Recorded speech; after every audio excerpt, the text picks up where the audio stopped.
Politics has always been a hot topic in American history. Over the years, the United States has had its fair share of great leaders who have significantly contributed to its growth and development. However, not all presidents can live up to expectations or handle their role effectively. In this video, we'll discuss the 10 worst presidents in American history. This list is based on various factors, such as leadership skills, decision-making abilities, and impact on the country during their time in office. But before that, subscribe to our channel and hit the bell icon to never miss an update on such interesting topics. Now, let's dive into the video. Number 10. Joe Biden. You won't believe it, but the 46th President of the United States, Joe Biden, has already had a controversial start to his presidency.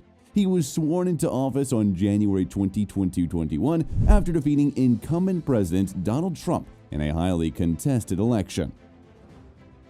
This man is incapable of running an already established superpower in the world. The country's economy is in shambles, the unemployment rate has increased, and there have been numerous challenges related to immigration, inflation, and foreign relations. Moreover, after he took charge, the LGBTQ movement sold hotcakes to the people of America, and he received a lot of criticism for it. Many see his policies as damaging to traditional American values and beliefs. And how can we forget the fact that two major wars in the world have escalated under his presidency? The war in Afghanistan and the major conflicts between Israel and Palestine. While some may see it as a necessary move, others argue that it has only caused more harm and suffering. Number 9. Herbert Hoover.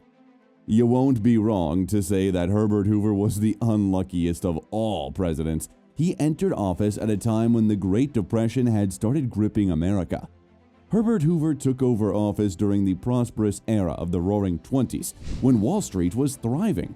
However, by the time his term ended, the country was in the midst of the worst period of the Great Depression. Hoover's approach to managing the economy was left to self-correct without government interference. Sadly, this strategy didn't ease the situation. Across the country, banks began to collapse. This led to countless Americans losing their savings, jobs, and homes. In response to this crisis, people who were left homeless established large makeshift settlements known as Hoovervilles in the biggest cities. When it came time for the 1932 presidential election, the public approved Franklin Roosevelt's New Deal, which offered a different perspective than Hoover's laissez-faire strategies. These proposals were seen as a ray of hope in a difficult time and won Roosevelt a lot of support from the voters. Number 8. Warren G. Harding. Have you ever heard the phrase, "the sins of the father are to be laid upon the children"? If not, then let us introduce you to Warren G. Harding. Eugene P. Trenny, a history teacher at Virginia Commonwealth University, tells us Warren G. Harding didn't have a lot of people who didn't like him. This was because he often didn't have very strong opinions about things. Ouch indeed. After President Wilson's time, Harding promised to bring things back to the way they used to be. What he really meant was he would let people on his team who knew what they were doing make all the decisions. These included giving more money to the rich through tax cuts, saying no to workers joining together in unions, and letting big American banks sell to customers in other countries. The 29th president's administration had people convicted of being involved in the Teapot Dome scandal. His cabinet consisted of some of his friends who were later caught accepting bribes from oil companies looking to use land for profit. Harding's terms may have been one of the most corrupt in presidential history, marked by multiple scandals and lack of a strong leadership. He passed away in office on August 2, 1923, just 2 years into his term. Number 7. Millard Fillmore. When life hands you lemons, make lemonade. This phrase is often used to inspire people to overcome challenges and turn them into opportunities. However, for Millard Fillmore, it seems like he didn't get the memo. The man was born on the 7th day of January in the 1800s, and his life journey ended on March 18, 1874. He held the esteemed office of president from July 9, 1850 until March 4, 1853. Interestingly, he did not have a vice president during his term.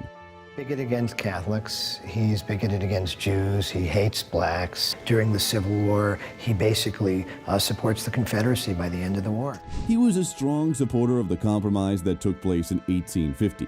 The compromise ended up extending the separation of the southern region by further promoting the continuance of slavery. Zachary Taylor, a much adored military hero who unfortunately left us just over a year into his presidential term, was the predecessor of our 13th president. Fillmore was born in a humble log cabin in the northern regions of New York. He transitioned from being involved in the legal and teaching spheres to taking an active part in politics and becoming a member of the Whig Party. The vice president back then, Taylor, was generally overlooked until Fillmore made it clear to Taylor that if he was ever in a stalemate in the Senate, his support would lead towards the Compromise of 1850. This compromise represented everything that Taylor was against and was composed of not one but 5 different agreements, one of which included the notorious Fugitive Slave Law.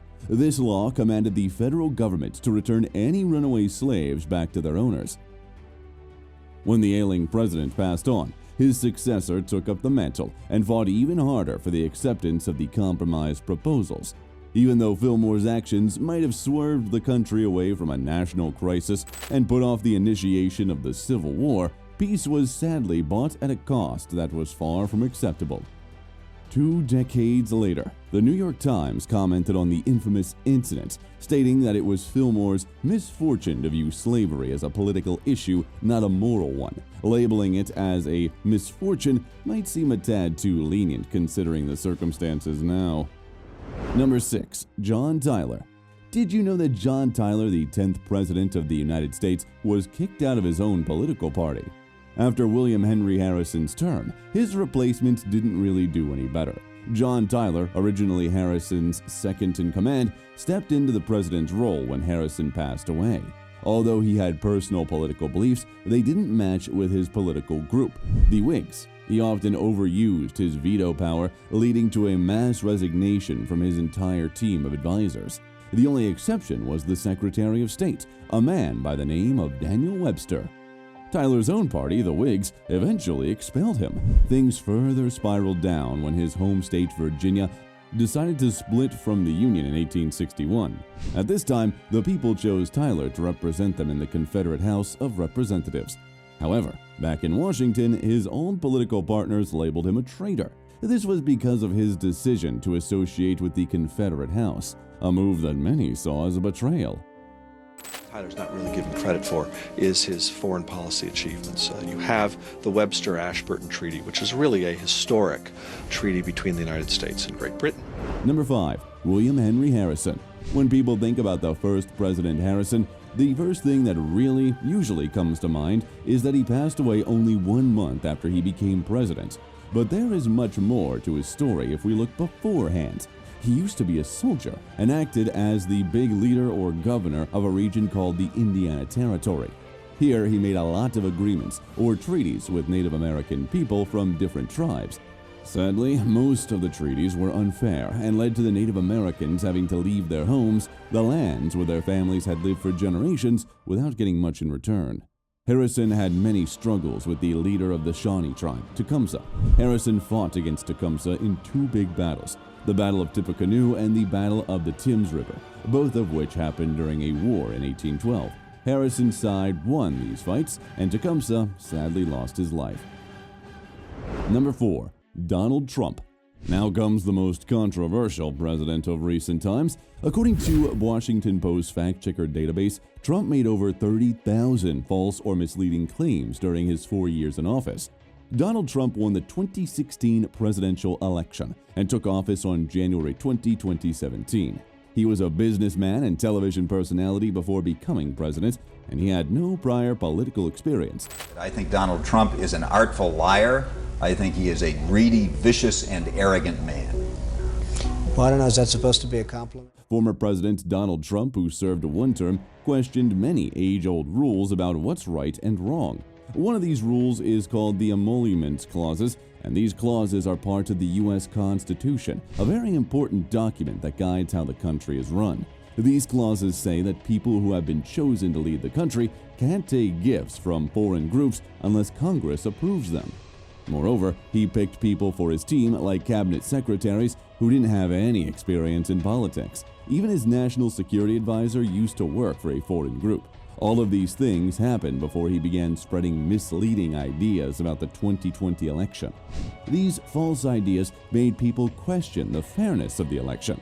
As a result, on January 6, a violent event happened at the Capitol, a very important building in the U.S. where laws are made. Number 3. Franklin Pierce. No one would have guessed that Franklin Pierce would one day become the 14th President of the United States. In fact, he didn't even think it was possible himself until his wife convinced him to run for office. Franklin Pierce, the 14th President of the United States, was a controversial figure. He held office from 1853 to 1857 and is often considered one of the worst presidents in American history. Pierce's presidency began with an unexpected tragedy, the death of his only surviving child. This sent him into a deep depression and affected his decision-making abilities during his term. Despite this, he continued to support pro-slavery policies and pushed for territorial expansion in Latin America. However, Pierce's biggest failure as president was his handling of the growing tensions between northern and southern states over slavery. His support for the Kansas-Nebraska Act, which overturned the Missouri Compromise and allowed slavery in new territories, further divided the nation and ultimately led to the outbreak of the Civil War. Pierce left the office with a reputation as one of the most divisive and ineffective presidents in American history.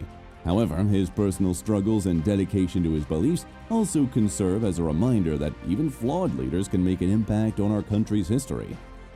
I don't think Pierce comes down as one of our best presidents in any way, but he wasn't a terrible, awful person. Number 2. Andrew Johnson. There's a saying that goes, "The second in command is always the first to be blamed." This was certainly the case for Andrew Johnson. He became president after Abraham Lincoln's assassination and faced immense pressure to continue his predecessor's legacy. Let's be honest, following in the footsteps of someone like Lincoln is no small task, but it seems like Johnson didn't put in much effort to meet the high standards of morality set by him.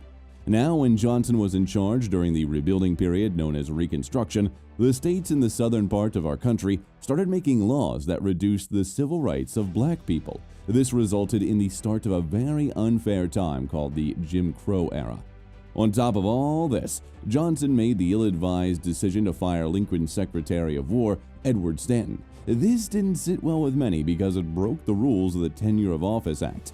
Regrettably, this decision resulted in serious consequences for Johnson, leading to his impeachment. Number 1. James Buchanan. Did you know why James Buchanan is ranked the worst president in American history? During his presidency from 1857 to 1861, the country was on the brink of a civil war.